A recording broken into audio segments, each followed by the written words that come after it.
Conferencia Pathwork número 111. La sustancia del alma, enfrentando las demandas. Saludos, mis queridos amigos. Bienvenidos sean todos ustedes. Bendiciones para todos. Me gustaría hablar primero de la diferencia entre el alma sana y el alma enferma, cómo se ve desde el punto de vista espiritual. Mis palabras podrán darle a mis amigos un entendimiento más profundo para avanzar en su desarrollo y en su crecimiento interior. Cuando un nuevo niño entra en esta tierra, la sustancia de su alma es muy maleable, muy blanda. Dentro de esta sustancia del alma residen todos los potenciales, los talentos, las cualidades, las tendencias, las características y también los problemas sin resolver. La entidad crece de acuerdo con estos potenciales, tanto positivos como negativos. La sustancia del alma blanda y maleable es por su naturaleza misma muy impresionable.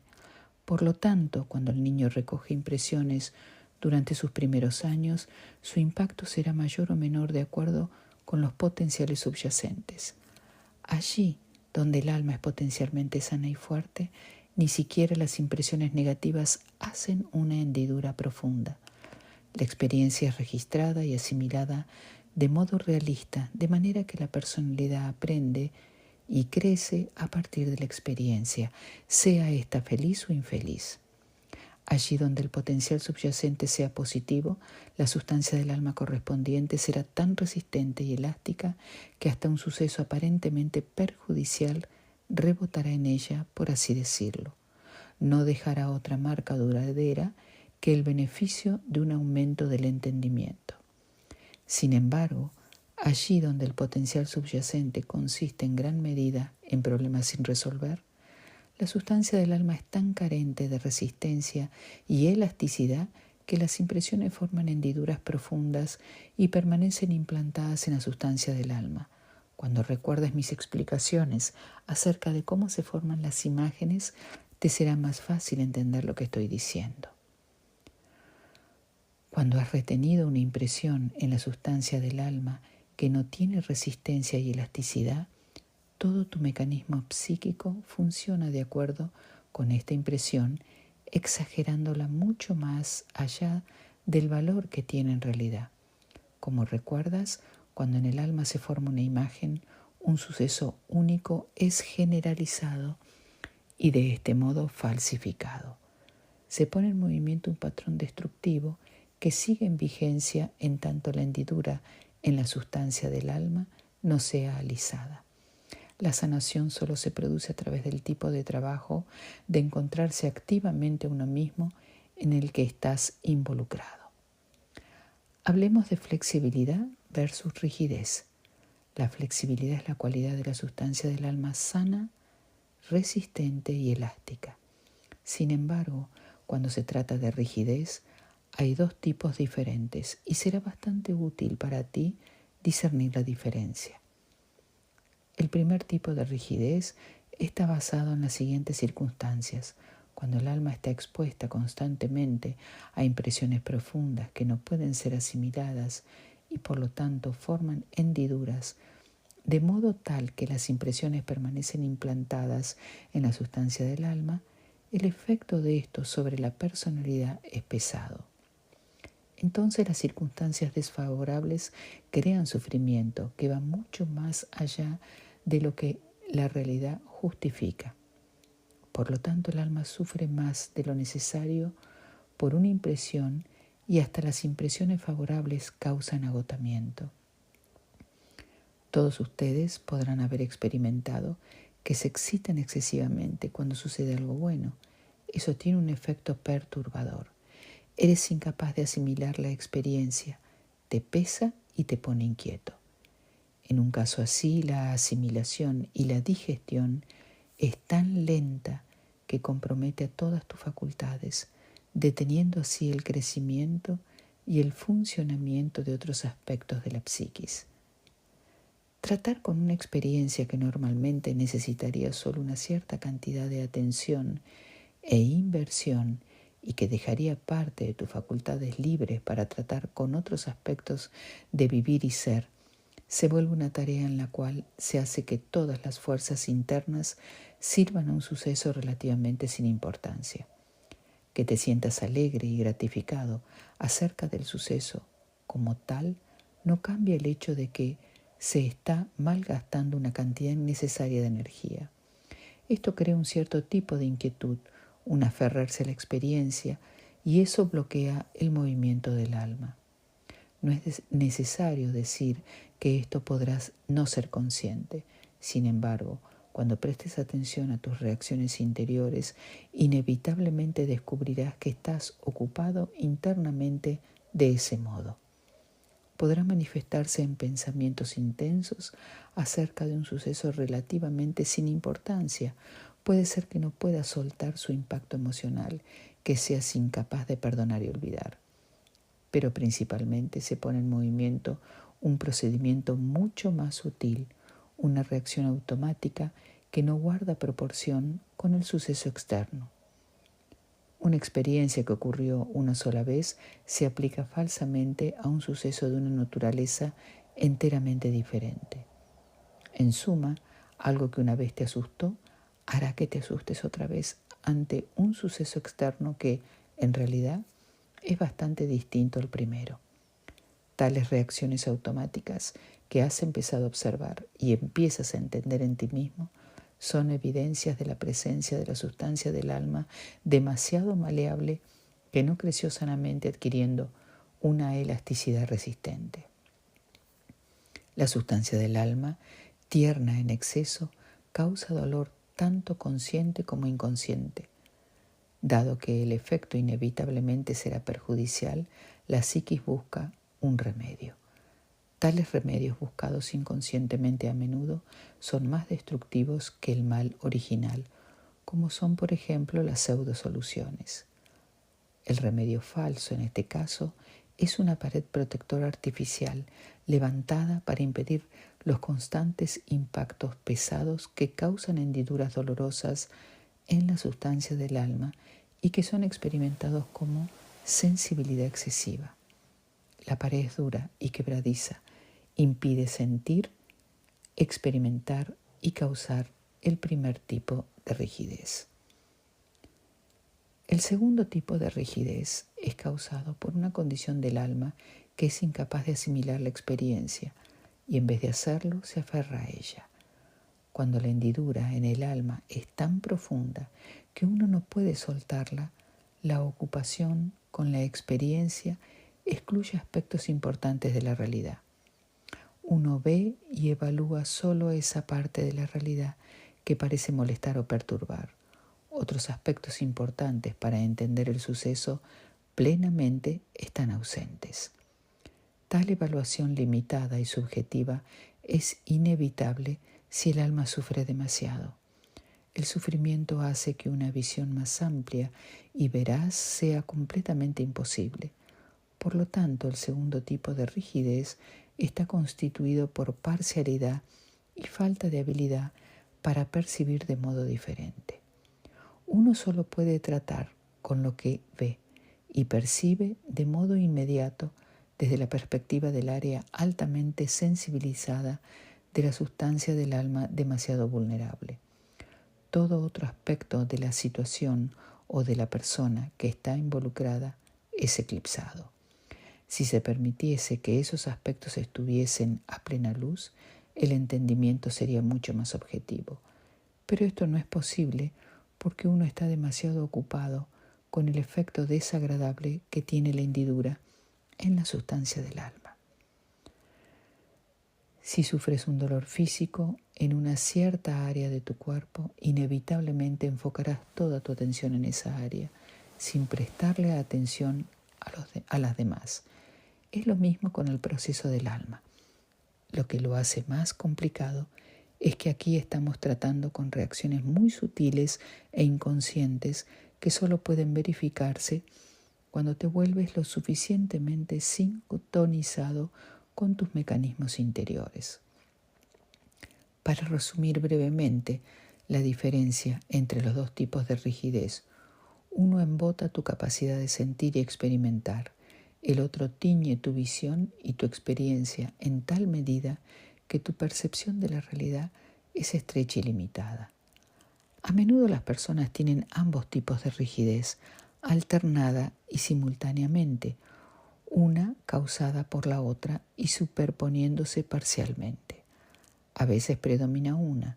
Cuando es así, la rigidez es relativamente fácil de reconocer. Cuando predomina el segundo tipo, puede manifestarse en insistir en detalles, ver solo ciertas facetas de los demás y de las situaciones que en sí mismas podrán ser correctas, pero cuya percepción es incompleta, porque se pasan por alto otros aspectos. Esto también podrá aplicarse a tu actitud hacia personas y situaciones con las que no estás involucrado personalmente, pero como estás tan condicionado a reaccionar de este modo debido a la falta de resistencia de la sustancia del alma, ni siquiera entonces puede funcionar de modo diferente. Tal sustancia del alma demasiado maleable te hace incapaz de ajustarte a las circunstancias siempre cambiantes. No puede verlas y evaluarlas, ya que estás condicionado a reaccionar solo a la impresión directa hecha sobre la sustancia de tu alma. Esto te impide estar en el flujo constante de la vida, estar en la verdad y la realidad. Para fluir con la vida, la sustancia de tu alma tiene que tener la sana elasticidad de asimilar rápidamente incidentes de acuerdo con su significado real. No es necesario decir que la sustancia del alma sana no puede ser creada por medio de un acto de voluntad. Esto solo puede producirlo encontrar y cambiar tus concepciones erróneas, pseudo soluciones y distorsiones. Para facilitar este proceso es muy importante recibir las reacciones sanas y malsanas de la sustancia del alma desde esta perspectiva. También es necesario el reconocimiento de los dos tipos de rigidez. Sería muy útil que sientas su diferencia dentro de ti. Ambos se sienten de un modo diferente, tienen un sabor diferente, por así decirlo. Como indiqué antes, ambos podrán existir simultáneamente. Uno podrá ser una reacción al segundo. Puede ser que primero encuentres la pared quebradiza de la rigidez. No esperes encontrar una flexibilidad sana por debajo de ella.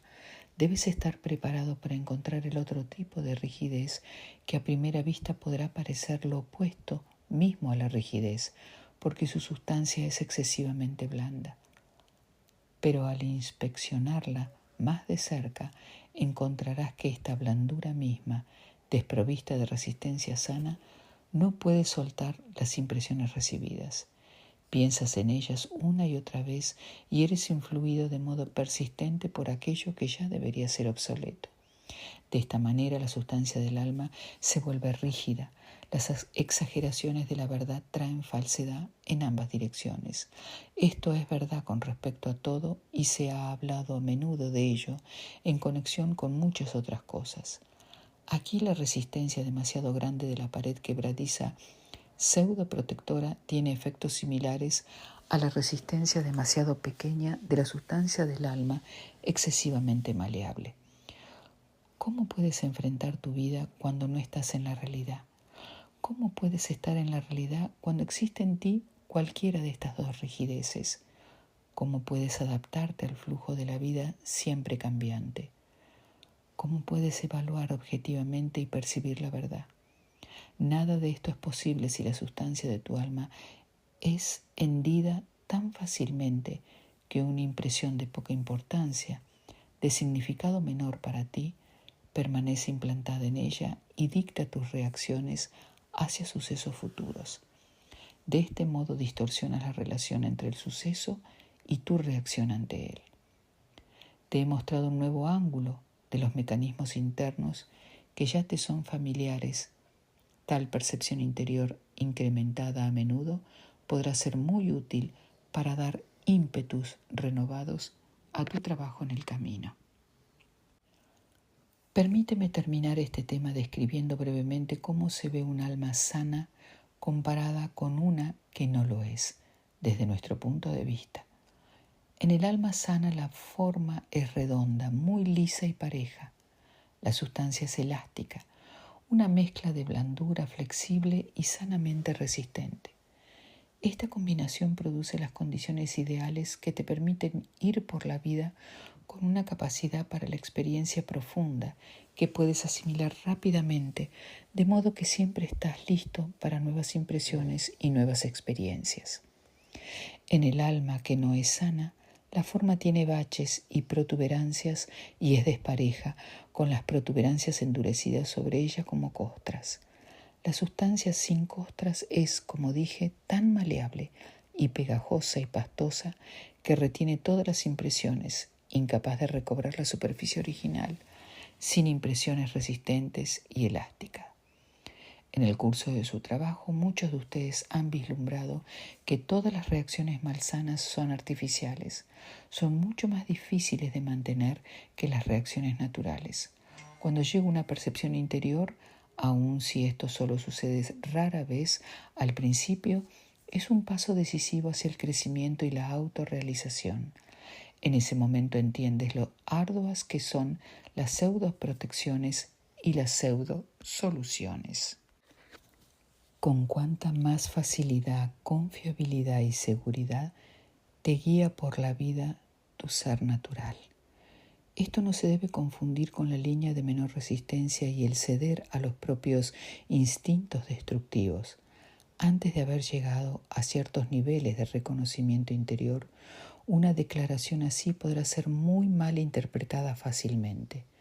Pero una vez que hayas llegado a esos niveles de percepción interior, mediante el progreso constante y el crecimiento orgánico que el trabajo perseverante trae inevitablemente con el tiempo, entenderás y experimentarás cada vez más la verdad de que las pseudo-soluciones son arduas y consumen energía, mientras que experimentar el yo real es seguro y fácil.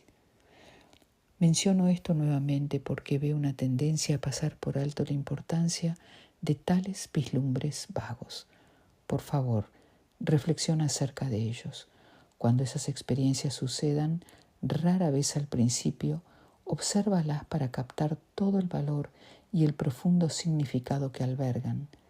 Tales vislumbres de la salud, en comparación con los modos de vivir distorsionados y artificialmente forzados, son el mejor modo de sanar la sustancia de tu alma.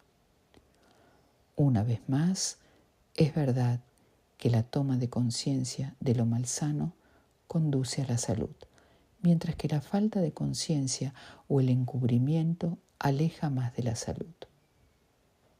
Ahora me gustaría hablar de un tema diferente, aunque por supuesto está conectado con el anterior, ya que todo está interrelacionado en el alma humana. En el curso de este trabajo a menudo hemos encontrado tus demandas y hemos hablado de ellas.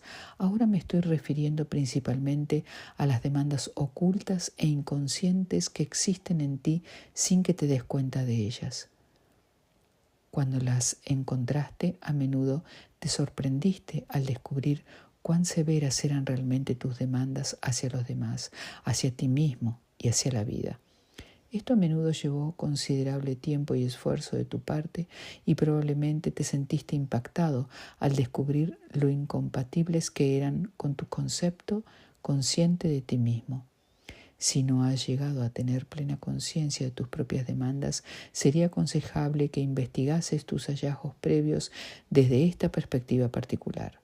Encontrarás que efectivamente existe un desequilibrio. Por un lado, tienes demandas excesivas en cuanto a que esperas de los demás más de lo que estás dispuesto a dar, por mucho que puedas encubrir este hecho. Por el otro lado, tus expectativas podrán ser demasiado modestas. Esta es una consecuencia lógica que ocurre automáticamente. Está basada en la cualidad equilibrante de la ley interna. Pero consideremos ahora otro aspecto de este tema, las demandas que te hacen. ¿Cómo reaccionas cuando te hacen demandas? ¿Cómo te enfrentas a ellas? Antes de ir más lejos, aclaremos que puede ser que no seas más consciente de las demandas que te hacen que de las que les haces a otros. El hecho de que no te des cuenta de que te hacen demandas no elimina su efecto en tu modo interno y especial de tratar con ellas. Por cierto que reaccionas de modo fuerte ante tales demandas, aunque pueda ser que nunca lo sepas conscientemente. La toma de conciencia acrecentada que se cultiva en un camino tal como este, finalmente te hará capaz de darte cuenta de cómo los demás te hacen demandas y subsecuentemente de tus reacciones reales ante ellas. Es mi consejo para mis amigos que trabajan en este estudio intensivo que dediquen alguna atención al tema de las demandas. Observa tus asociaciones y relaciones desde esta perspectiva en particular. Cuando hayas establecido que aquí o allá sientes que te hacen una demanda y tienes esta o aquella reacción ante ella, entonces podrás avanzar un paso más. Esbozaré el camino, aunque por supuesto estos pasos subsecuentes no se pueden dar hasta que te hayas vuelto claramente consciente de las demandas que les haces a los demás y las demandas que te hacen los demás, como así también tus reacciones reales ante ellas. Para entender tus reacciones, es importante verlas también desde el punto de vista explicado en la primera parte de esta conferencia. Cuando la sustancia de tu alma es demasiado impresionable, cuando retienes impresiones indebidamente, en este caso las corrientes de las demandas que te hacen otros, cuando no puedes asimilar, evaluar ni llegar a reconciliarte sanamente con el efecto que los demás tienen sobre ti, entonces sus demandas tienen un impacto demasiado abrumador. Interpretarás como una demanda algo que no lo es y se disparará una defensa contra ella. O podrás ceder a las demandas más inmaduras e injustificadas de los demás para evitar sentirte culpable o por temor a consecuencias indeseables. En ambos casos, el resultado es el resentimiento, el desafío y la hostilidad.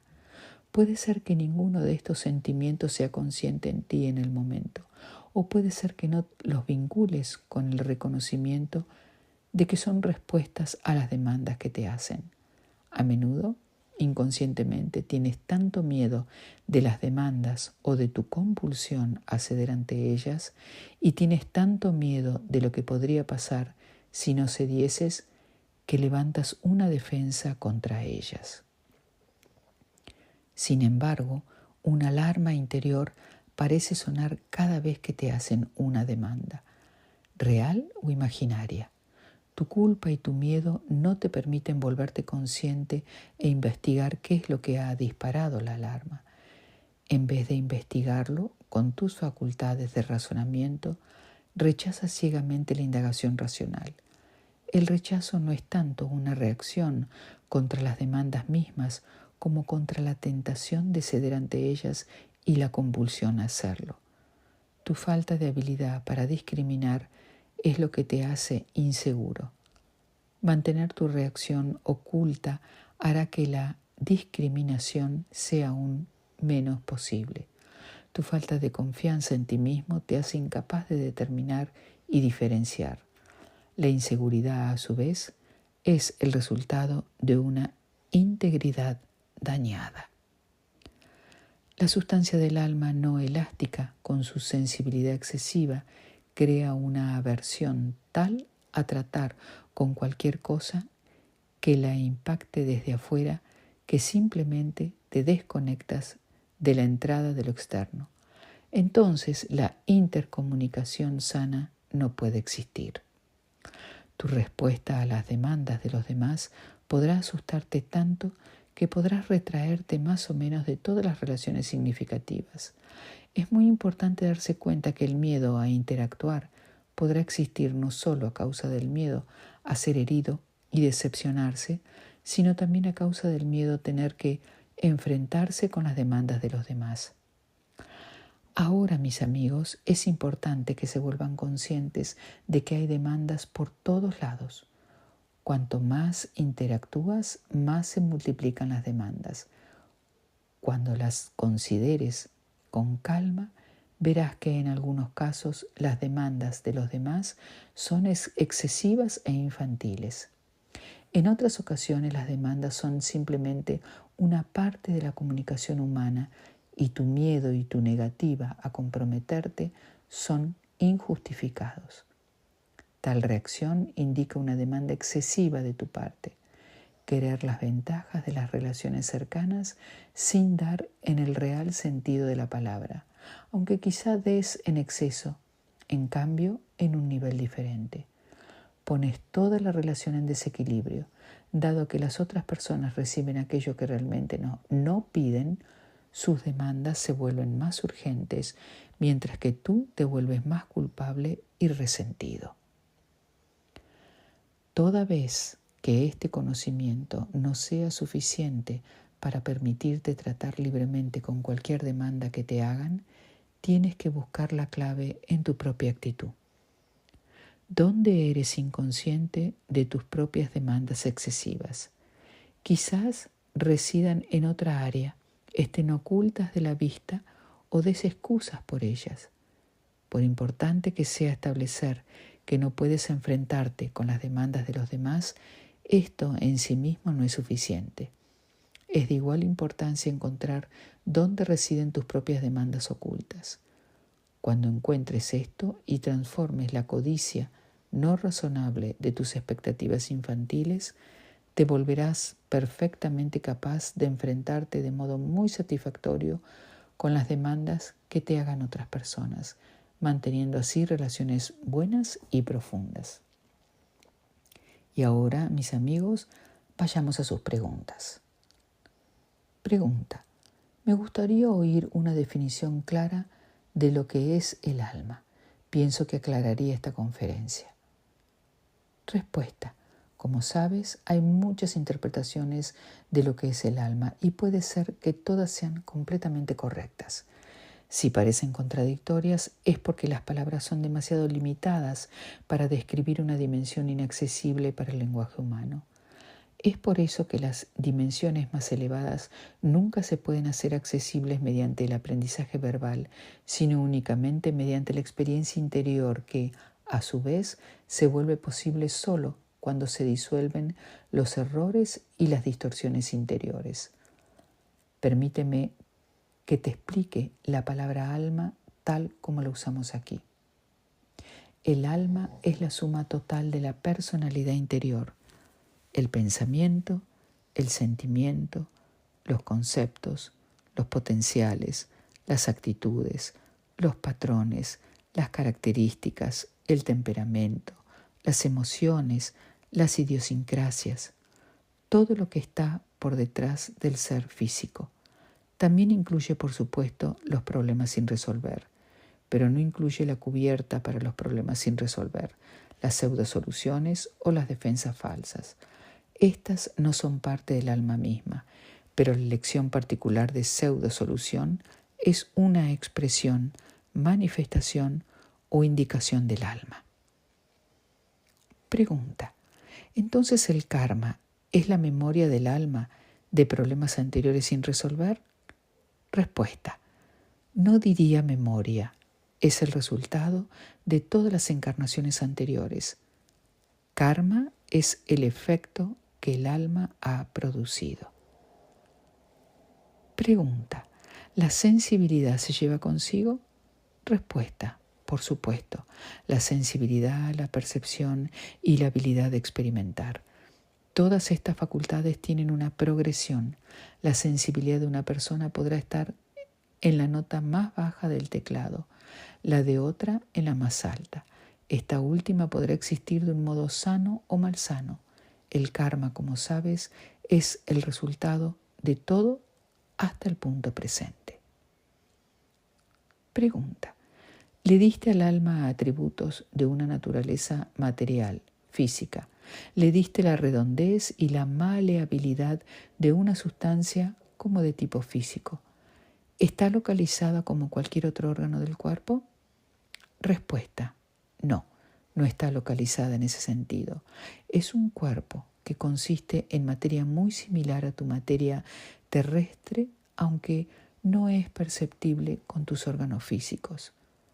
Como sabes y has oído a menudo, es un cuerpo sutil. Cuando hablo de redondez, no significa que es una forma redonda como una pelota. La superficie del cuerpo sutil puede tener todos los atributos de los que hablé. Podrías compararlo del mejor modo con la consistencia de la piel y la carne, pero la superficie del cuerpo sutil del alma tiene una variedad mucho más grande que la piel y la carne física. Las palabras son tan limitadas que a menudo podrán parecer ridículas, pero este es el mejor modo de darte una idea de cómo podrá ser la apariencia del cuerpo del alma. Pregunta. ¿Podría preguntar acerca de la relación entre el subconsciente y el alma? Respuesta. El alma es la mente inconsciente. Las motivaciones, actitudes, fuerzas motrices e inclinaciones inconscientes son del alma, y las regiones más profundas del yo inconsciente pertenecen al ser espiritual real, y el ser espiritual real está en su hogar en las regiones más profundas del yo inconsciente. Sin embargo, el inconsciente es solo una parte del alma. Gran parte de ella es consciente. Pregunta. Afirmamos que las actitudes determinan los sucesos de nuestras vidas. ¿Cómo es que personas que tienen motivos malos tan a menudo obtienen en la vida toda la felicidad y todo el éxito? Conozco casos así. Respuesta. He respondido esta pregunta en sesiones previas, pero la responderé de nuevo brevemente. En primer lugar, la percepción humana es muy limitada. Toda vez que el efecto no le sigue inmediatamente a la causa, la gente pierde el vínculo entre ambos y se vuelve incapaz de ver su interrelación. Si no obstante intentan hacer juicios, tal juicio habrá de ser defectuoso. La causa y el efecto a menudo están muy separados en el tiempo. En otras palabras, los seres humanos podrán experimentar el efecto de una causa de largo tiempo atrás, mientras que las causas nuevas que establecen todavía no han tenido efecto, pero lo tendrán más tarde. Con el aumento del desarrollo espiritual, la salud interior y la unidad, la causa y el efecto se acercan más. En tanto estén separados en el tiempo, habrá de existir una división interior del alma. El desarrollo de conjunto del alma, su potencial para el crecimiento en áreas particulares de desarrollo, todavía es limitado cuando la causa y el efecto están separados entre sí. Solo cuando el potencial del alma sea mayor que su desarrollo presente y por lo tanto pueda actualizarse, la causa y el efecto estarán más cerca.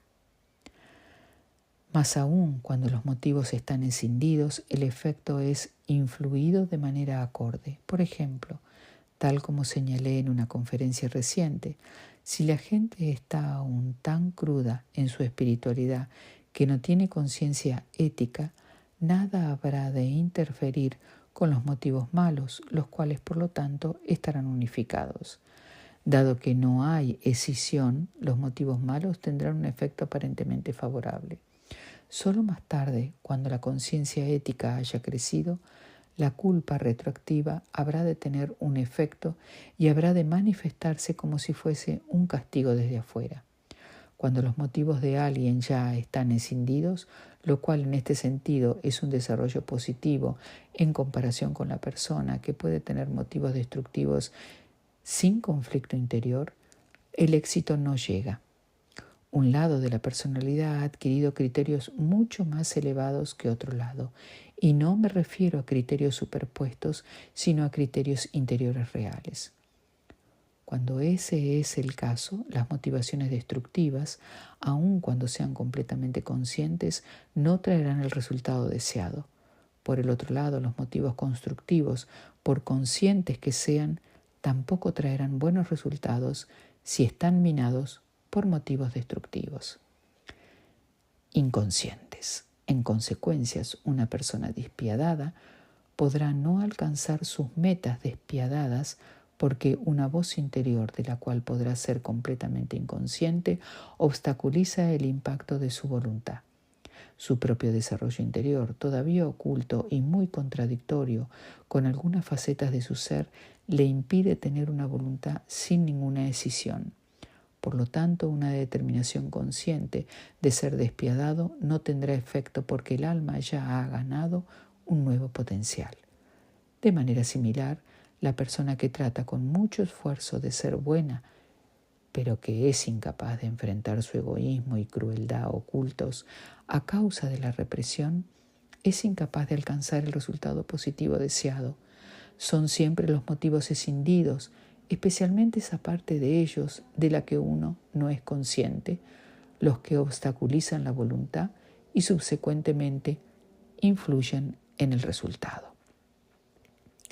Pregunta: ¿cómo explicas la función del drama, el mito y los cuentos de hadas en el desarrollo personal del ser humano? Respuesta: si el interrogador tiene en mente el efecto que el mito, el drama o los cuentos de hadas tienen sobre un ser humano, la pregunta ya ha sido respondida por medio de esta conferencia. La asimilación de cualquier influencia externa depende de la impresionabilidad del alma. Si los cuentos de hadas o mitos tienen o no una influencia buena en una persona que crece y también en la persona adulta, es algo que no se puede generalizar. Depende del material y de la interpretación. Una persona adulta ya no depende de las interpretaciones de los demás, pero un niño pequeño depende de la interpretación dada por los adultos. Puede ser que tal interpretación ni siquiera ocurra en palabras, sino en la atmósfera que emana al contar la historia. Los sentimientos del adulto tienen en el niño una influencia mucho más fuerte que las palabras. Cualquier cosa que la mente del niño realmente absorba tendrá su efecto. Si un cuento de hadas o un mito aparentemente cruel es tomado literalmente, una partícula del alma que ya está enferma será influida e impresionada de manera negativa. La substancia del alma sana no tendrá una reacción negativa ni siquiera si la historia es mal interpretada. Tampoco los mitos falsos tendrán un efecto negativo, ya que no todos los mitos son veraces. La literatura falsa u otras influencias, al igual que las influencias veraces mal entendidas y mal interpretadas, solo tendrán efecto allí donde el alma ya esté enferma. Cuando un alma enferma recibe una interpretación veraz u otros mensajes veraces, se le da una oportunidad de asimilar tales influencias útiles. Si lo hace o no, depende de la persona. Pregunta: me gustaría oír tu diferenciación entre sentimientos y emociones. Respuesta: hay una diferencia entre los dos. Un modo de describir la diferencia sería que un sentimiento está más profundamente enraizado y es más permanente. Esto no implica que los sentimientos no cambien. No me refiero a que los sentimientos sean permanentes en tiempo, sino que lo son en cualidad, en consistencia, en carácter, en ser. Por cierto que un sentimiento podrá cambiar más rápido que una emoción y sin embargo en esencia es más permanente. Es muy difícil explicar esto. Para entender tendrías que percibir a qué me refiero con tus propias facultades internas. Una emoción es más superficial, aunque podrá ser retenida por más tiempo en la substancia del alma. Una emoción viene de condiciones superficiales del alma. Las reacciones y respuestas que están basadas en modos superpuestos de enfrentarse con la vida que no se originan en la persona real son emociones. El yo real emite sentimientos. En consecuencia, un sentimiento es algo mucho más sustancial. Esto no puede ser evaluado por el valor aparente del sentimiento o la emoción. Podrás tener un sentimiento desagradable, sin embargo está basado en la verdad, en la realidad. Una emoción está basada en una condición interior subjetiva. He aquí un ejemplo. Supongamos que sientes una cualidad perjudicial, negativa, en otra persona o en ti mismo.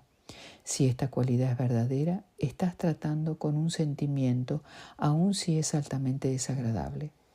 En otro caso podrás tener la misma percepción, sin embargo, no sientes la cualidad negativa porque en vez de observar simplemente lo que es, te atemorizas, sospechas, te vuelves culpable y resentido porque alguna imagen o pseudo solución está en funcionamiento. Nuevamente tienes una percepción correcta, pero en este caso de una emoción. Cuando no dejas de lado el sentimiento, llegas a ver que tienes una intuición válida, sea acerca de ti mismo o acerca de alguna otra persona. Cuando no dejas de lado la emoción, y nunca deberías dejar de lado una emoción, un sentimiento o cualquier otra cosa para el caso, llegas a reconocer factores que hay dentro de ti que son la causa de que seas subjetivo, distorsionado y que estés desconectado. En suma, verás todos los bloqueos que hay en ti que impiden los sentimientos y la intuición. Un sentimiento siempre reacciona a la realidad, por temporal que pueda ser esta realidad particular, tal como existe ahora. Examinemos ahora una emoción favorable. La vanidad, la codicia o el orgullo gratificados podrán producir una emoción agradable. O para avanzar un paso más, una situación, aún si se la percibe de verdad, pero se la utiliza subjetivamente, produce una emoción y no un sentimiento. Los sentimientos están basados en la objetividad, las emociones en la subjetividad. En ambos casos podrán ser agradables o desagradables. El lenguaje a menudo es confuso. Uno habla de madurez emocional o de compromiso emocional, de expresar las emociones propias cuando se refiere también a los sentimientos. Pero las palabras no importan mucho en tanto entiendas la esencia. Pregunta: ¿entiendo correctamente que cualquier cosa puede ser tanto un sentimiento como una emoción? ¿El miedo, por ejemplo? Respuesta: sí, eso es correcto. Pero mis amigos, mi consejo es: no traten de ponerle un rótulo. Poner rótulos es siempre un procedimiento peligroso. Con él, de algún modo, cierras una puerta a un entendimiento adicional. Intenta, en cambio, tratar con el sentimiento o la emoción cuando surjan. Trata de entenderlos, de ver si están basados o no en factores objetivos o en nociones personales distorsionadas y subjetivas. Que estas palabras los ayudan nuevamente para ir en la dirección de un entendimiento más profundo y amplio. Mi amor y mi ayuda van a todos ustedes. Las bendiciones y la asistencia son acordadas a cada uno de ustedes que tiene el gran coraje y la gran dignidad, la dignidad humana de querer desarrollarse, crecer y cambiar, y enfrentar al yo con completa franqueza para hacer posible el crecimiento. La dignidad de este intento se vuelve evidente cuando se emprende a pesar del costo de enfrentar los aspectos negativos, de hacer pedazos las valoradas ideas que uno tiene acerca de sí mismo. Cuando hagan esto, los frutos serán suyos. Si cuidan ahora este hermoso jardín desmalezando aquello que no pertenece a él, siempre tendrán ayuda espiritual a lo largo del camino. Estén en paz, mis muy queridos amigos. Permanezcan en Dios.